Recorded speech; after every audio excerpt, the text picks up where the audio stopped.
जिलापालଙ୍କ द्वारस्थ हेले महेन्द्र बासिंदा। गजपति जिला पारलाखेमुंडी जिलापालଙ୍କ कार्यालय ठारे आज बुधवार 12टा बेले महेन्द्र पहाड़ अंचल में बसवास करुथिबा लोके जिलापालଙ୍କ द्वारस्थ होइथिबा देखिबाकु मिलिछि। सूचना अनुसार किछि असाधु व्यक्ति महेन्द्र पहाड़ अंचल में निशा करिबा एवं आमिष आदि भक्षण करबा सह धर्म कार्य में बाधा देउथिबा अभियोग करिसेंती। एपरिकी किछि आध्यात्मिक कार्यक्रम कले सेथिरे बाधा देउथिबा कहिसेंती, जहाँकि आज उक्त महेन्द्र पहाड़ अंचल में आदिवासी माने जिलापालଙ୍କ द्वारस्थ होई एक दाबी पत्र प्रदान करिसेंती। आगे आपण परिचयटा दशरथी रहित कोन है आज जो जिलापालଙ୍କ द्वारस्थ आमे आसु जेतु महेन्द्रगिरी आज की दीर्घ 25-30 वर्ष आम अन्न छत्र नहीं करके आसु महेन्द्रगिरी और मूर्खतरे एगुड़ाक अन्य पक्षर किसी पसंद करूना से मना कर बारंबार।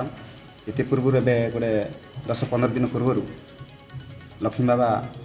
दम समूह देते आमर जो भाई मैंने भी थे से बहुत गाड़ी गलज करते से यार समाधान यथाशीघ्र आ समाधान करने कलेक्टर को लिखिदे माने किए क्या विरोध प्रकृतर कर जो आम बाहर गरिया बोली गोटे गाँव अच्छी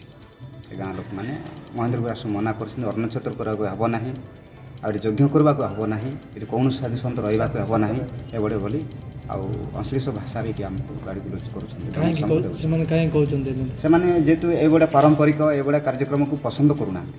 जेहेतु से निशा द्रव्य व्यवहार करवा आमिष द्रव्य व्यवहार करवा से गुड़ाक टे पसंद करते से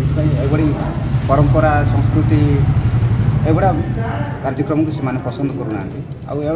विराट पृथ्वीर श्रेष्ठ गोटे तीर्थ कहल तृतीय हम ना